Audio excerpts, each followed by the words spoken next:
The mall that was supposed to last forever still draws 32 million visitors a year and still manages to feel half empty. Mall of America opened in 1992 to 150,000 people on its first day. By mid-decade, 43 million people came each year. Today, one of its largest anchor spaces rents for $10 a year under a lease that does not expire until 2091. The building is not dead. It is not thriving. It is something harder to explain.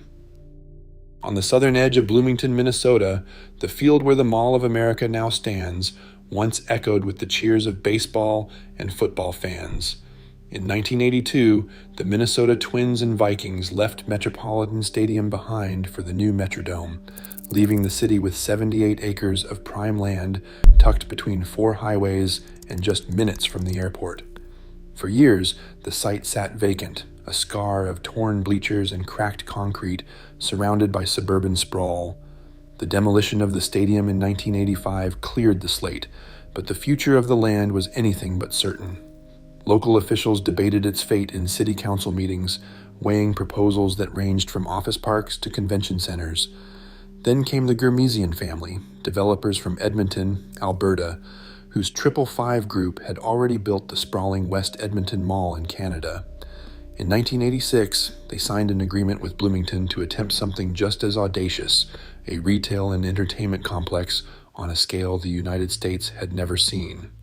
The plan called for a 4-level, fully enclosed mall with hundreds of stores, a theme park, and anchor department stores at each corner, an experiment in urban reuse that risked hundreds of millions of dollars on the idea that people would drive for hours for a new kind of shopping experience. Groundbreaking took place on June 14, 1989, with Minnesota Governor Rudy Perpich and the Graceland family turning the first shovels of dirt in front of a crowd of reporters and city officials. Construction crews quickly moved in, transforming the empty stadium lot into a maze of steel and concrete. The development covered the entire 78-acre parcel, a footprint larger than many downtowns, and required a network of municipal partnerships, tax incentives, and private loans. The scale was so unprecedented that the mall would eventually earn its own zip code, 55425, before the doors even opened. For the Graceland family, the gamble was personal. They staked their reputation on the promise that Americans would embrace a new kind of destination, one that blurred the line between commerce and spectacle. As the skeleton of the mall began to rise, skepticism persisted. Local business owners doubted whether the project could ever fill its cavernous halls. National retail analysts warned of a bubble, but 555 pressed ahead, betting that the right combination of location, ambition, and sheer novelty could create something that would outlast any single trend. The blank field where Metropolitan Stadium once stood was gone, replaced by a monument to reinvention, one that would soon draw the eyes of the nation. August 11, 1992. The doors opened to a spectacle that defied the skeptics. By sundown, 150,000 people had poured through the entrances, some arriving before dawn, others circling for parking in a sea of fresh asphalt. 4 levels, 4.2 million square feet, a city under glass. The original floor plan listed 330 stores, 4 anchor department stores, Sears, JCPenney, Dayton's, and Bloomingdale's, each claiming a corner, and at the heart, a full-fledged amusement park, Camp Snoopy, where roller coasters twisted over a canopy of artificial trees. Reporters from Minneapolis to Tokyo filed dispatches about the sheer scale. The mall's own zip code, 55425, appeared on its stationery, as if to confirm it had become a place unto itself. Within weeks, the Mall of America was drawing not just locals, but busloads from Iowa, the Dakotas, even Canada. By 1996, the numbers had swelled to 43 million annual visitors, more than Walt Disney World, the Grand Canyon, and Graceland combined. Tourism audits from the mid-1990s described buses lined up 10 deep, families clutching shopping bags and theme park wristbands, a churn of commerce and spectacle that seemed to have no ceiling. Camp Snoopy's log flume and Ferris wheel became backdrops for family photos, while the food courts, each the size of a small airport terminal, buzzed with every accent in the upper Midwest. The mall's scale was both its calling card and its insurance policy. Retailers who had doubted whether the region could support such a behemoth now jockeyed for space. The Graceland's gamble, once dismissed as folly, had rewritten the rules of American shopping. For a brief stretch in the 1990s, the Mall of America was not just the biggest, it was the center of gravity, the benchmark by which every other retail experiment would be measured.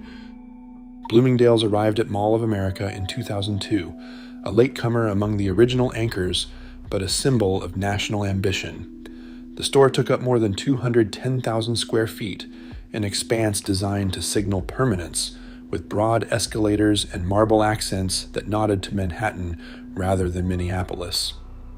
For a decade, Bloomingdale's seemed to justify the optimism, but sales never matched the projections that justified such a footprint. By January 2012, Macy's Incorporated, the parent company, announced the closure of the Bloomingdale's location, citing persistent underperformance.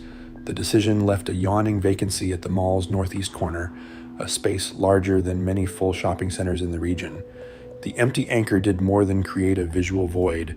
It changed the mall's internal gravity. Retail analyst Allison Kaplan observed that anchor wings, originally meant to draw visitors through the mall's arteries, had become islands.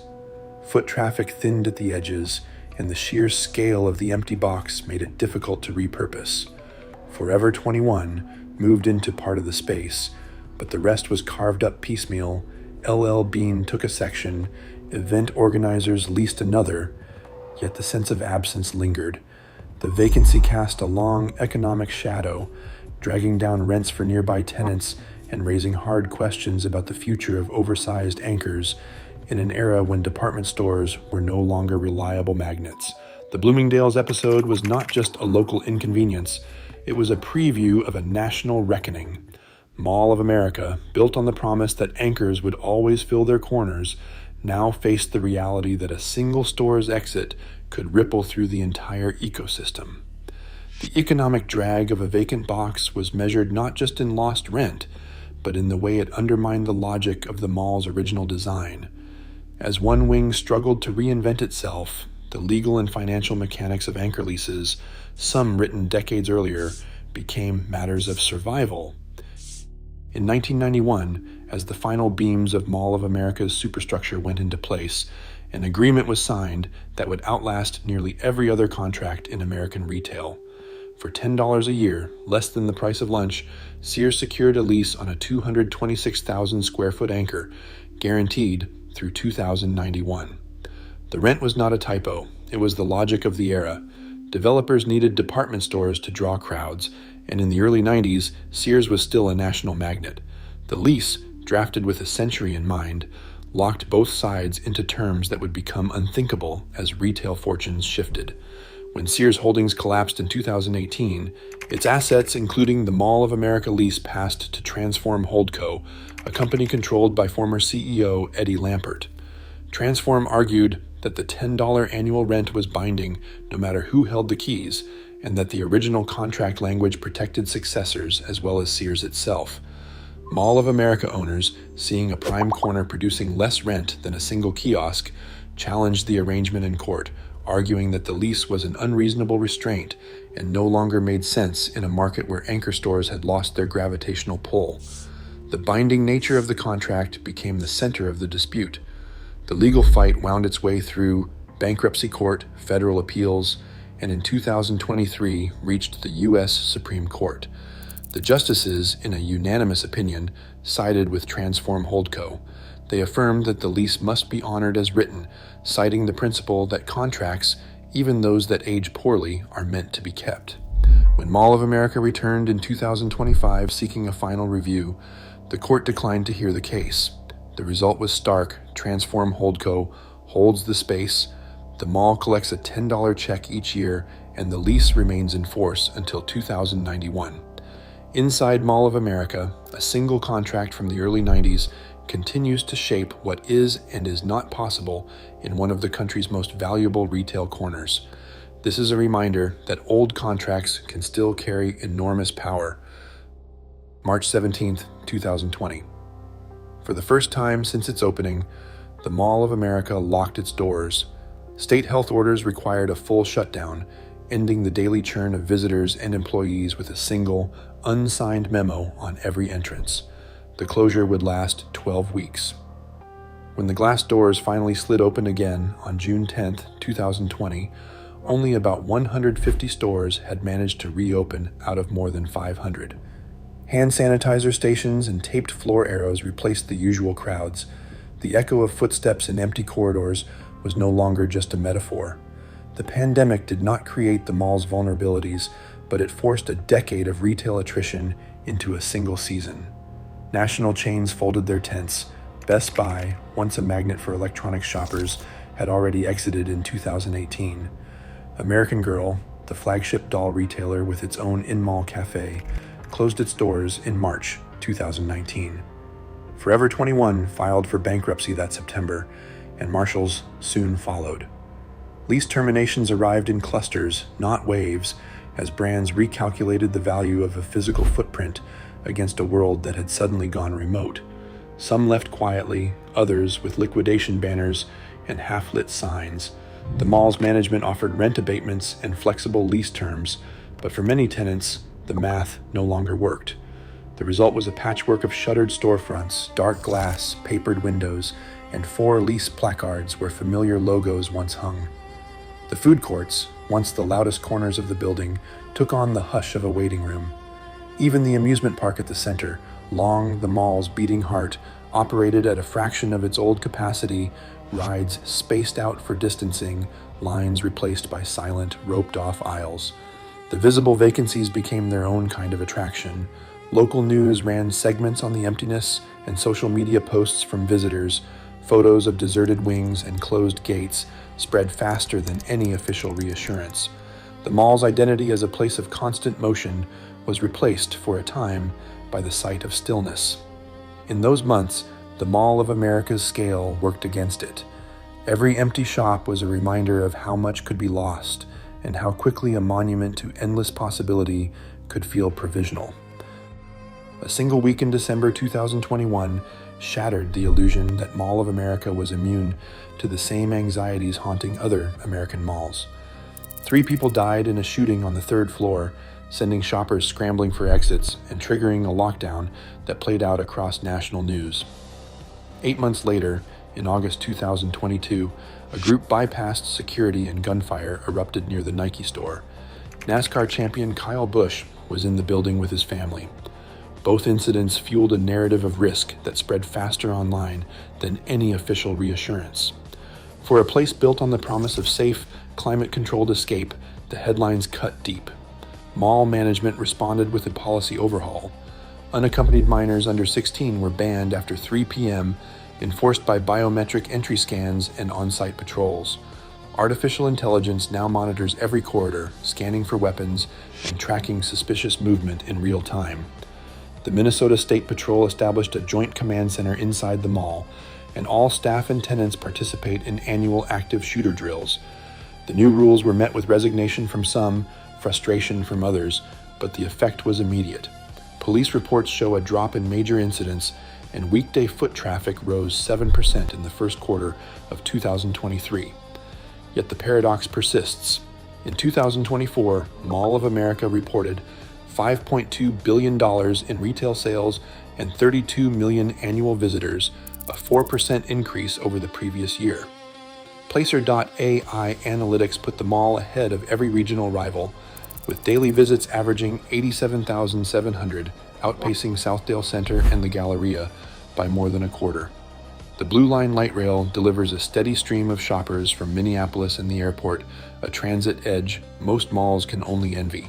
Jill Renslow, an executive vice president at the mall, told NPR, "We're 70 and sunny every day."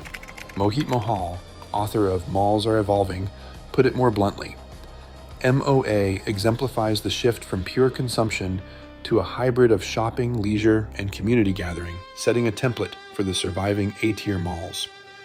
The security scares linger in memory, but the numbers refuse to cooperate with the Death Watch narrative. The emptiness people sense in certain wings is real, but so is the resilience.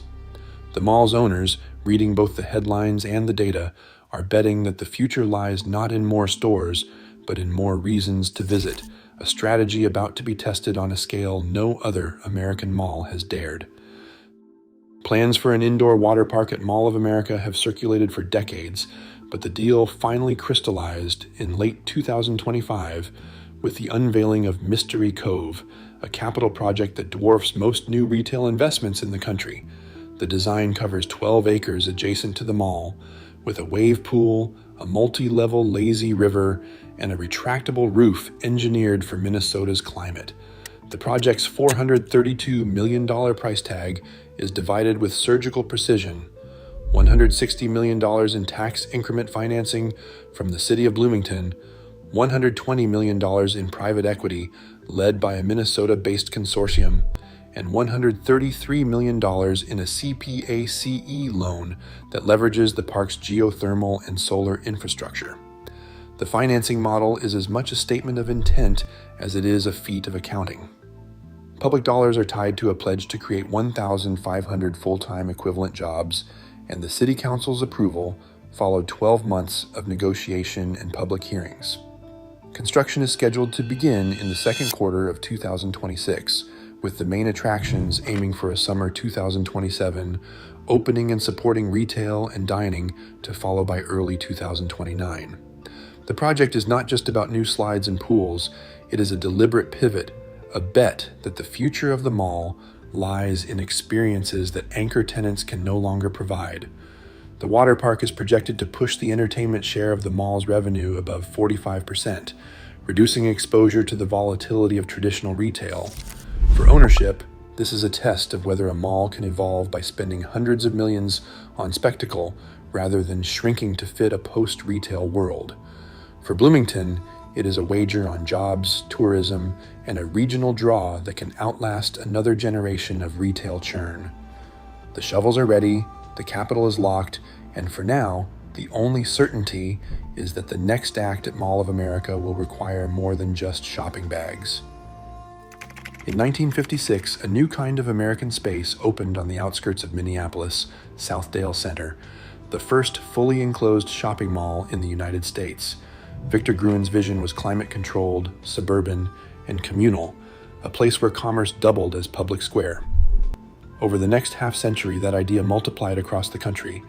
By the late 1990s, nearly 1,800 enclosed malls dotted the landscape, each one a local version of the same promise: department stores at the corners, a carousel, or a fountain at the heart, and a steady hum of shoppers moving from one anchor to the next.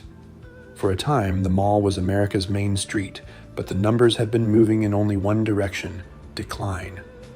As of 2024, the count of enclosed malls stands at roughly 1,150, down by more than a third from the peak.